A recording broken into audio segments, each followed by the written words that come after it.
स्वागत है आपका परमुटेशन चैप्टर के एक और वीडियो में। इस वीडियो में हम लोग देखेंगे फंडामेंटल प्रिंसिपल ऑफ एडिशन। इससे पहले हम लोग देख रहे थे फंडामेंटल प्रिंसिपल ऑफ मल्टीप्लिकेशन।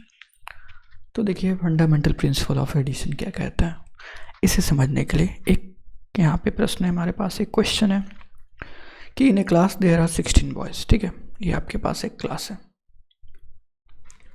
आपके पास एक क्लास है और इसमें कितने 16 बॉयज़ हैं और 9 गर्ल्स हैं। The teacher wants to select either a boy or a girl. यहाँ पे ध्यान दीजिए, यहाँ पे क्या लिखा हुआ है, word either, a boy or a girl. आप एक सेलेक्ट, आपका काम क्या है, आप सेलेक्ट करना चाहते हैं। क्या करना चाहते हैं, एक बॉय या एक गर्ल को आप सेलेक्ट करना चाहते हैं एज ए क्लास रिप्रेजेंटेटिव, मतलब आप उसको मॉनिटर बनाना चाहते हैं। ठीक है,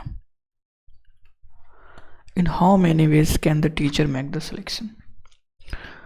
तो ऐसे प्रोसेस में आपको तो चुनना ही है, आपको चुनना तो दो नहीं है, आपका काम है टू सेलेक्ट वन पर्सन। या तो आप उसको बॉय सेलेक्ट कर सकते हैं या गर्ल सेलेक्ट कर सकते हैं। तो बॉयज़ आपके पास कितने हैं, 16। अगर आप बॉयज़ सेलेक्ट करते हैं तो आपके पास कितने तरीके हैं, 16 वेज हैं। किसी को भी उठा सकते हैं आप। अगर आप गर्ल सेलेक्ट करते हैं तो आपके पास कितने पॉसिबल चांसेस है कि कितने को उठा सकते हैं आप, 9 चॉइस है आपके पास। किसी भी लड़की को आप मॉनिटर बना सकते हैं।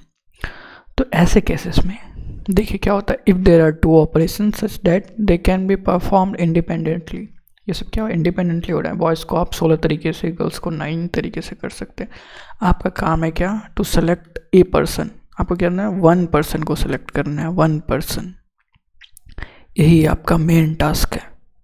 ये आपका क्या है, ये आपका मेन टास्क है। तो इस मेन टास्क को करने के लिए क्या दोनों का होना ज़रूरी है, नहीं है। कोई भी एक रहेगा तो हो जाएगा। तो जैसे कि कोई एक काम m तरीके से हो रहा है, दूसरा काम n तरीके से हो रहा है, आइदर ऑफ द टू। अगर आपको करना है दोनों में से क्या करना है, आइदर करना है, दोनों में से कोई एक काम करना है, तो आपको क्या करना पड़ेगा, ऐड करना पड़ेगा। तो टोटल पॉसिबिलिटीज़ कितना हो सकता है, तो 16 + 9 कितना हो गया, 25 है। अब इसको और भी आसान तरीके से समझिए कि आपके पास जो क्लास है, इस क्लास में 16 बॉयज़ हैं और 9 गर्ल्स हैं। अब आपको इससे कोई मतलब नहीं है कि वो बॉय है या लड़का है, बस दोनों में से कोई एक होना चाहिए। तो किसी को भी उठा लेंगे ना, तो अपने पास है कितना, 25 स्टूडेंट्स है। किसी को भी एक उठा लेंगे तो कितना तरीका है, 25 है। जो यहाँ फंडामेंटल प्रिंसिपल ऑफ एडिशन से भी कितना आ रहा है, 25 आ रहा है। या तो आप बॉय चुनिए या गर्ल्स चुनिए, दोनों में से किसी एक को चुनना है। तो कितने तरीके हो गए, 25 तरीके हो गए। चलिए अगले प्रश्न की ओर बढ़ते हैं। तो एक्चुअली क्या ये कॉम्बिनेशन है, मल्टीप्लिकेशन थ्योरम और एडिशन थ्योरम, दोनों का यूज़ है इस क्वेश्चन में।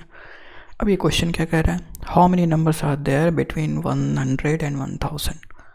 तो सोचिए 100 और 1000 के बीच में आपको नंबर्स चाहिए। इसके बीच में जैसे क्या क्या हो सकता है, 235 हो सकता है, 236 हो सकता है, 250 हो गया, 556 हो गया, 560, ये सब इसके बीच के नंबर्स है। लेकिन आपको कैसे नंबर्स चाहिए, which have exactly one of their digit as 7। तो मुझे ऐसा नंबर नहीं चाहिए। मुझे कैसा नंबर चाहिए, इसका कोई एक डिजिट 7 हो, जैसे 275 हो गया या 257 हो गया या 752 हो गया। इस तरह के नंबर्स चाहिए जिसमें एक डिजिट क्या है, 7 है। और कितना चाहिए, एग्जैक्टली वन, मतलब एक ही 7 होना चाहिए। ऐसा नहीं कि 277, इसमें 2 7 हो गया तो ये नहीं चलेगा। 777, इसमें 3 डिजिट हो गया। एक्चुअली ये 100 और 1000 के बीच में है, लेकिन इसमें 7 कितना है, 3, तो ये नहीं चलेगा। आपको क्या चाहिए, आपको ऐसा चाहिए जिसमें केवल एक 7 हो। तो सोचिए आप क्या कर सकते हैं। अब 17 कहाँ आ सकता है, जैसे कि आपके पास 3 डिजिट है ना, 3 डिजिट है,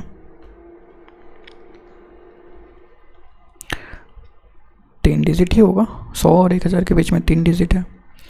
जैसे इस वाले एग्जांपल को देखिए आप, 275, तो 7 कहाँ पे है, बीच में। आपने 7 यहाँ पे, तो यहाँ क्या फिल कर सकते हैं, कुछ भी फिल कर सकते हैं आप। सोचेंगे उस बारे में। जैसे इस वाले एग्जांपल में देखिए 257 में 7 यूनिट प्लेस पे है, इकाई स्थान पे है। 752 में 7 क्या है, 1000 प्लेस पे है। ठीक है, आपके पास अब सोचिए डिजिट्स कितने होते हैं। डिजिट्स होते हैं 0 1 2 3 4 5 6 7 8 9। टोटल कितने डिजिट्स हैं आपके पास? टोटल 10 डिजिट्स हैं। तो अब यहाँ पे आप क्या फिल कर सकते हैं? जैसे आप 706 ऐसा फिल कर सकते हैं, 0 आ सकता है यहाँ पे। तो यहाँ पे आपका कुछ भी आ सकता है, ठीक है। लेकिन क्या नहीं आ सकता? 7 नहीं आ सकता। एक बार फिल कर चुके हैं, ठीक है। तो 7 आप फिल कर चुके हैं, ठीक है। तो 7 को छोड़ के आपके पास कितने डिजिट्स बचे यहाँ पे? एक चले गया, 10 में से एक डिजिट गया तो कितने बचे? 9। अब यहाँ पे बस 7 को छोड़ के कुछ भी आ सकता है, 9, क्योंकि 2 7 नहीं होना चाहिए, तो इतने हो गए। अब इस वाले केस में देखिए, इस वाले केस के बारे में सोचिए। जब 7 बीच में है तो क्या क्या नंबर बन सकता है? आप बोलेगा 276 बन सकता है, 277 नहीं बन सकता, 2 7 नहीं हो सकता। और क्या हो सकता है? 071 हो सकता है क्या? तो 0 आगे हो गया, ये तो 71 हो गया, 2 डिजिट हो गया। ये तो 100 और 1000 के बीच में नहीं है ना, तो ये भी नहीं हो गया। तो यहाँ पे क्या क्या नहीं हो सकता?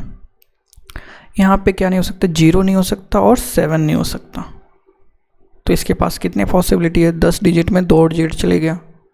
लेकिन यहाँ पे ऐसा डिजिट तो हो सकता है भैया 270, जैसे 270 बोलते 270, तो लास्ट में 0 हो सकता है। क्या नहीं हो सकता? बस 7 नहीं हो सकता। तो 7 को छोड़ के कितना डिजिट बचा? 9। तो यहाँ पे 9 हो गया। अब यहाँ पे आइए, इसके बारे में सोचिए।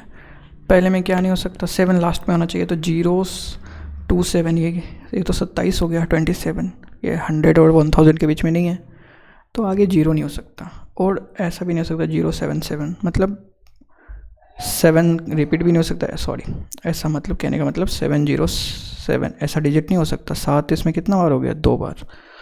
तो यहाँ पे 7 भी नहीं हो सकता फर्स्ट पोजीशन पे। तो 0 और 7 को छोड़ के क्या नहीं हो सकता? यहाँ 0 और 7 नहीं हो सकता है। तो कितना बच गया? 8 डिजिट बच गया। अब यहाँ पे क्या नहीं हो सकता? इस पोजीशन पे बस 7 नहीं हो सकता, बाकी कुछ भी हो सकता है। तो कितने पोजीशन हो गए? 9। तो पहले इस काम को करने के कितने तरीके हो गए? 81। इस काम को करने के कितने तरीके हो गए? 72। और इस काम को करने के तरीके कितने हो गए? 72। तो टोटल कितना वेज हो जाएगा? टोटल वेज तो आपको कितना, या तो आपको ये नंबर चाहिए, या आपको ये नंबर चाहिए, या आपको ये नंबर चाहिए, ठीक है। तो जैसे ये आ गया तो काम कंप्लीट हो गया ना, 3 नंबर का डिजिट बन गया। ये वाले केस में भी 3 डिजिट का नंबर बन गया, इस वाले केस को भी 3 डिजिट का नंबर बन गया। लेकिन ये 3 डिजिट बना नहीं था, जब इस काम को करने से 3 डिजिट का नंबर नहीं बना था। कब बना? जब दोनों काम हो गया, तो इसलिए मल्टीप्लाई करना पड़ा। कब बना? जब दोनों काम हो गया। कब बना? जब दोनों काम हो गया। अब ये काम पूरा हो चुका है, ये अलग काम है। ये काम एक काम हुआ कि एक काम है, ये अलग टास्क है, ये टास्क 2 मान लीजिए, और ये टास्क 3 है। लेकिन कोई भी टास्क या तो इसके वजह से, या इसके वजह से, या इसके वजह से 3 डिजिट का नंबर तो बन गया। तो जब आइदर या और हो, कोई भी एक काम हो गया तो पूरा हो गया। तो ऐसे केसेस में क्या करना पड़ेगा? ऐड करना पड़ेगा। तो इसको ऐड करके कितना आएगा? इसको ऐड करके आ जाएगा 225। तो ऐसे कितने नंबर बन सकते हैं? 225 नंबर बन सकते हैं।